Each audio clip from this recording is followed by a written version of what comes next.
मूल माटी का पहचान, मूल माटी का पहचान, कर जैविक खेती इंसान, कर जैविक खेती इंसान।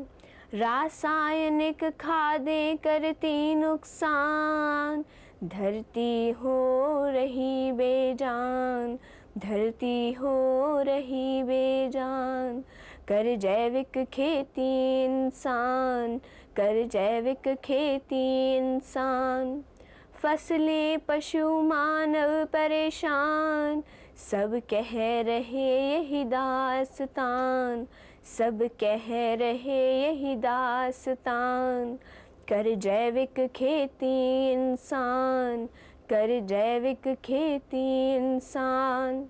सृष्टि की शक्ति को मान, है जैव विविधता इसकी जान, है जैव विविधता इसकी जान।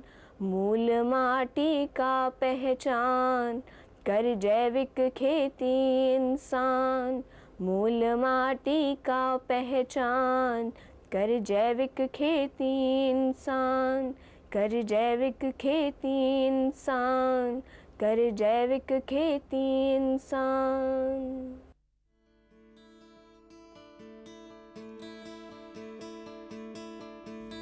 Plow is used by man to till the soil. However, even before the evolution of human beings, the earthworms used to till the soil, and they will keep on doing so to serve the humankind. Earthworms incorporate plant residues, organic wastes, and cow dung with soil from surface, and thus organic matters are mixed uniformly into the different layers of the soil.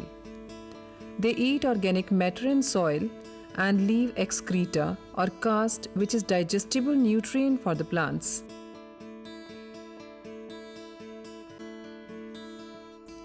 Thus, they maintain the soil health and are called as farmers' friends.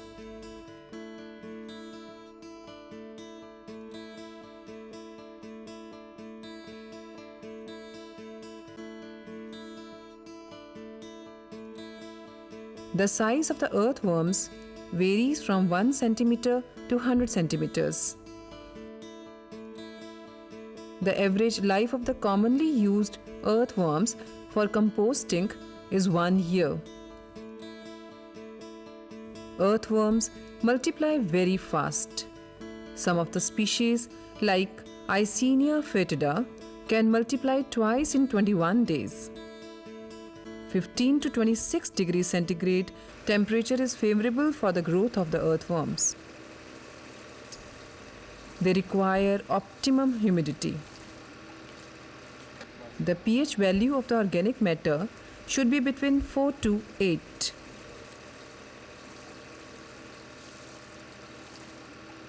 Porous and airy medium helps in their better growth. The appearance of the earthworms is like linear arrangement of rings.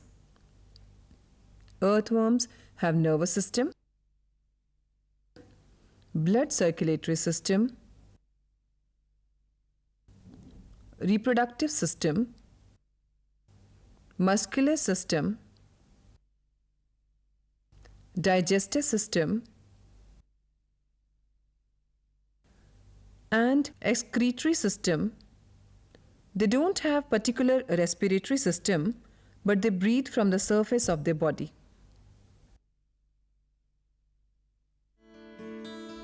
They are hermaphrodite, which means having ovaries and testes in the same individual.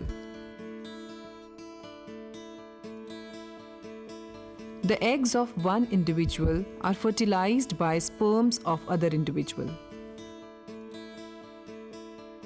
Cocoons are formed after fertilization. Offsprings come out from the cocoons in 3 to 4 weeks.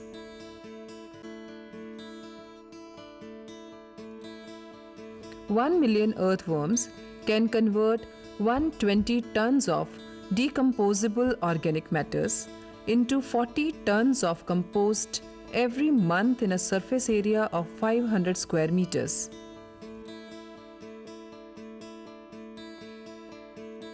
The science of earthworms has been popularized as vermiculture biotechnology. Looking into the tremendous capacity of earthworms, many farmers and entrepreneurs have adopted vermiculture as profession. There are 3 species of earthworms. Epigeic earthworms are those earthworms who live on the surface of the earth and generally depend on the leaves and organic matters found on the surface. Anisic earthworms live inside the top layer of the soil. They depend on the leaves, organic matters, and soil. They turn the soil and make space for air circulation and capillary action for water and air. Endogeic earthworms are found in the subsurface of the soil. They move parallel and diagonal inside the soil.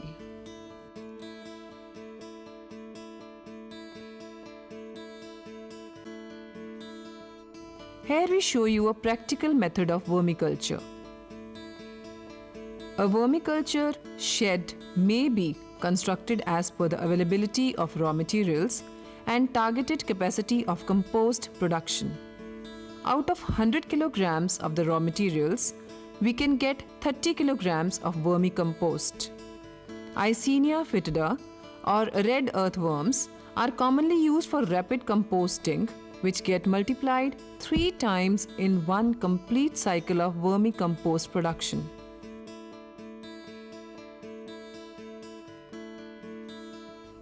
Raw materials for vermicomposting can be vegetable wastes, cow dung, agricultural residues, etc.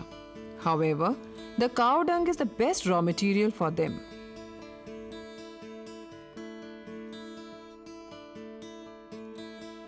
The vermiculture shed can be constructed on the upland, or we raise the foundation of bricks up to 1 foot level. In order to keep the bed cool and free from heavy moisture, rough flooring is done by using mortar of 1:15.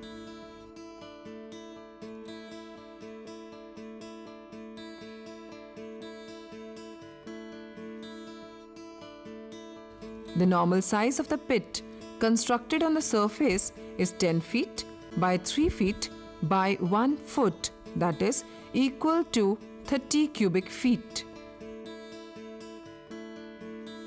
For one pit, we require 6 tagaris or about 100 kilograms of cow dung. For preparation and daily maintenance of vermi beds, we require simple equipment like hand tiller and water sprinkler.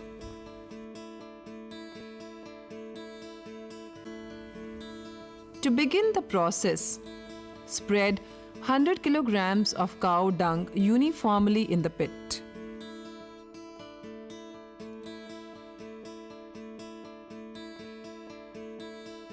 The cow dung must be of at least 20 to 30 days old, and it should be broken into small pieces. Do not use fresh cow dung because it contains toxic gases like methane and ammonia, which can kill the earthworms. With the help of tiller, we mix the cow dung uniformly inside the pit.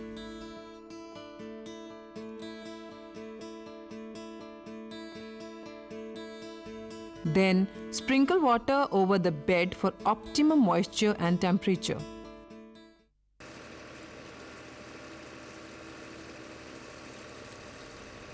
Now we add 3 tagaris or about 30 kilograms of earthworms culture.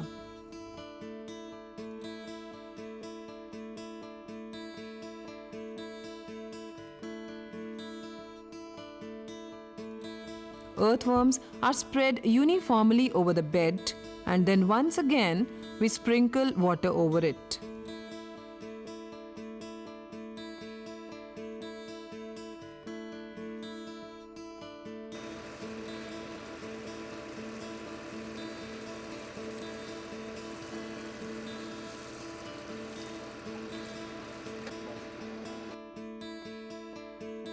After 3-4 days, for better aeration, turn the beds. Sprinkle water as per the need during different seasons.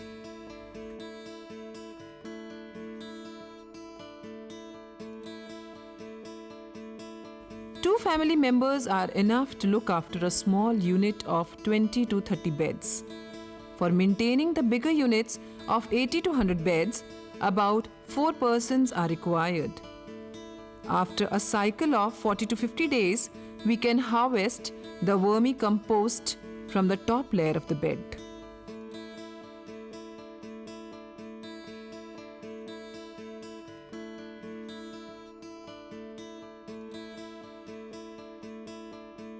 Vermicompost is nothing but black or brown color granular cast of earthworms, which is rich in nutrients for the fertility of the soil.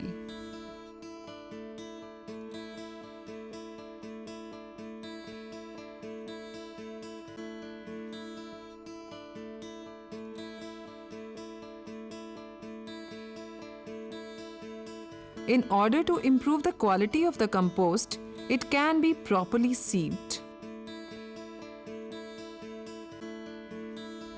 Further, it can be procured into bags and packets for the sale and its application into the orchards and agricultural fields. Apart from vermicompost, one can also sell earthworms culture and vermiwash used as liquid fertilizer. The market value of vermicompost varies from Rs 5 to Rs 10 per kilogram, and the rate of earthworms culture varies from Rs 300 to Rs 1000 per kilogram.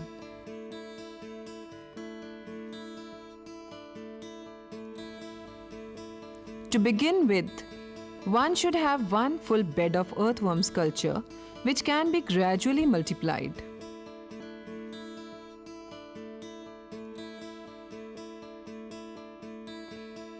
One-month-old earthworms bed is selected for healthy earthworms culture. Vermiculture and organic farming has a great potential in India, which is rich in crops biodiversity.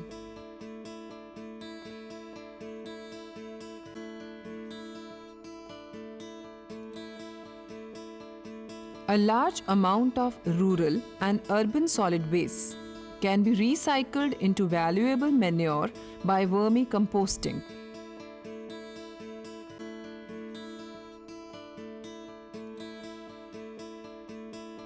Needless to mention, earthworms are working day and night as soldiers of the soil to maintain the soil health and sustain human life on the earth.